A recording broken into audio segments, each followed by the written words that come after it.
بسم اللہ الرحمن الرحیم وعن ابی ہریرہ رضی اللہ عنہ ان رسول اللہ صلی اللہ علیہ وسلم قال یقول اللہ تعالی انا عند ظن عبدی بی وانا معه اذا ذکرنی فإن ذکرنی فی نفسه ذکرته فی نفسی وإن ذکرنی فی ملأ ذکرته فی ملأ خیر منہم متفق علیہ۔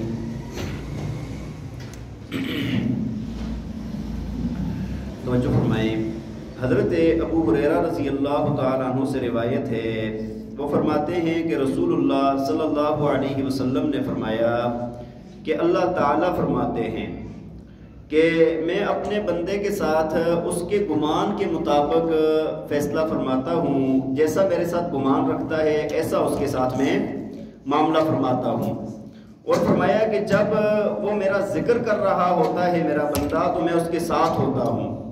فرمایا کہ جب وہ اپنے دل کے اندر مجھے یاد کرتا ہے تو میں اس کو بھی ایسے ہی چپکے سے دل میں یاد کرتا ہوں، اور جب وہ مجھے مجلس کے اندر یاد کرتا ہے تو فرمایا کہ میں اس کا ذکر اس سے زیادہ، ان کی مجلس سے زیادہ بہتر مجلس میں کرتا ہوں۔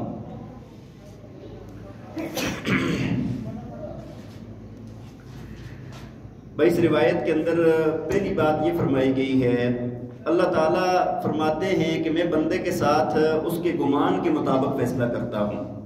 اللہ تعالیٰ سے بندہ جیسا گمان رکھتا ہے نا، گمان کا مطلب یہاں پر یقین ہے، جیسا اللہ کے ساتھ بندے کا اعتقاد ہوتا ہے، یقین ہوتا ہے، ایسا ہی اللہ تعالیٰ بندے کے ساتھ معاملہ فرماتے ہیں۔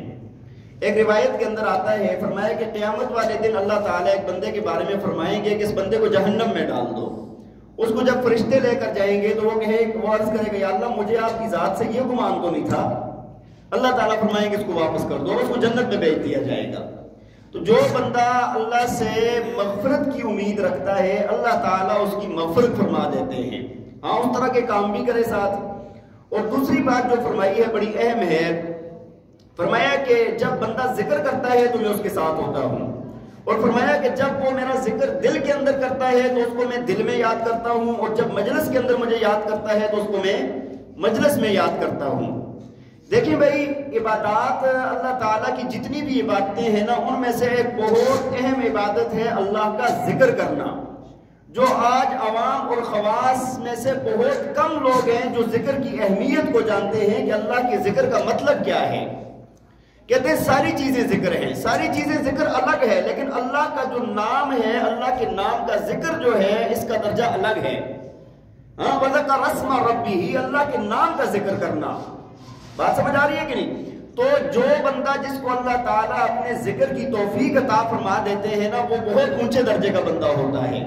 اللہ تعالیٰ ہر ایک کو اپنی یاد کی توفیق نہیں دیتے، نماز کی توفیق دے دیں گے، تہجد کی توفیق دے دیں گے، اس کو قرآن کی تلاوت کی توفیق دے دیں گے، اور سارے کام وہ خیر کے کرے گا، لیکن اپنے ذکر کے لیے اللہ تعالیٰ بہت خاص لوگوں کو بٹھاتا ہے، اپنے ذکر کے لیے اللہ تعالیٰ بہت ہی اہم اور خاص لوگوں کو بٹھاتا ہے، اور اللہ اس بندے کو بٹھاتا ہے جس کا ذکر اللہ خود کرنا چاہتے ہیں۔ عام بندے کو اللہ نہیں بٹھاتا، جس بندے کا ذکر اللہ خود کرنا چاہتے ہیں نا، اس بندے کو اللہ اپنے ذکر کے لیے بٹھاتا ہے۔ اللہ تعالیٰ نے سورہ بقرہ میں کیا فرمایا؟ فَاذْكُرُونِي أَذْكُرْكُمْ، تم میرا ذکر کرو میں تمہارا ذکر کروں گا، تم میرا ذکر کرو۔ تو جس کو اللہ یاد کرنا چاہتے ہیں نا، اس کو ذکر کے لیے بٹھا دیتے ہیں۔ اور جتنی بھی عبادات ہیں نا ذکر کے علاوہ، ان کے اندر ایک مخصوص ہے کتنی عبادت کر لو بس ٹھیک ہے، لیکن ذکر کے متعلق فرمایا کہ یا ایھا الذین آمنوا اذکروا اللہ ذکرا کثیرا، کہ میرا ذکر کثرت کے ساتھ کرو، کثرت کے ساتھ ذکر کرنے کا حکم دیا گیا ہے۔ بلکہ یہاں تک فرمایا گیا ہے کہ الذین یذکرون اللہ قیاما وقعودا وعلی جنوبہم ویتفکرون فی خلق السماوات والارض۔ نیک لوگوں کی صفات اور عقل مندوں کی صفات کا بیان کرتے ہوئے اللہ نے قرآن میں فرمایا کہ جو اللہ کا ذکر کرتے ہیں، کھڑے بیٹھے لیٹے ہر حال میں اللہ کا ذکر کرتے ہیں۔ تو اللہ کی یہ بہت مہربانی ہوتی ہے۔ بلکہ اس روایت کے ساتھ دوسری روایت ہے جس کے اندر اللہ نے فرمایا کہ اللہ کے نبی نے فرمایا مثل الذی یذکر ربہ والذی لا یذکر مثل الحی والمیت، بخاری شریف کی روایت ہے۔ فرمایا جو ذکر کرنے والا ہے اس کی مثال زندہ جیسی ہے، اور جو ذکر نہیں کرتا اس کی مثال مردہ جیسی ہے۔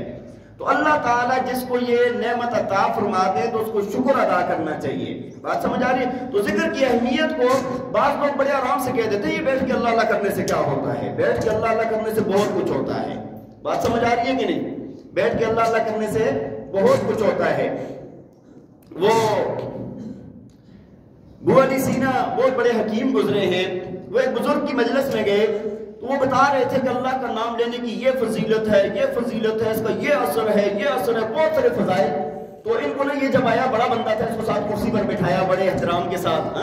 یہ کہنے لگا حضرت اتنا نہیں سمجھ آتا کہ اتنا ایک نام کا ایک لفظ ہے، اس کا اتنا زیادہ مطلب اتنے اس کے فضائل ہوں، اتنی باتیں ہوں. تو انہوں نے فرمایا اس کو کیا حمار، گدھے چپ ہو جا. کیا کہا؟ اچھا یہ پہلے اتنے احترام کے ساتھ مجلس میں بٹھایا اور اتنا بڑا بندہ، اور پھر سارے لوگوں کے سامنے اس کو کہا کہ گدھے چپ ہو جاؤ. تو اس کے نا 4 رنگ بدلے نا، نیلا پیلا ریڈ، سارے رنگ اس کے چہرے پر بدلے. حضرت پھر باتوں میں شروع ہو گئی. تھوڑی دیر کے بعد فرمایا کہ میں نے گدھا کہا اور تمہارے اتنے رنگ بدلے ہیں، تمہارے پورے جسم کی کیفیت بدل گئی ہے. گدھا کہنے سے اتنا بدل سکتا ہے، اللہ کا پاک نام لینے سے اتنے زیادہ فضائل نہیں حاصل ہو سکتے. وہی جب گدھا کہنا، گدھے کا کہنا تمہارے اوپر اثر کر گیا ہے تو اللہ کا نام اثر نہیں کرے گا. اللہ کا نام اثر کرتا ہے، اللہ کا نام اثر کرتا ہے. اللہ تعالی ہمیں ذکر کرنے والا بنائے. وآخر دعوانا ان الحمد للہ رب العالمین.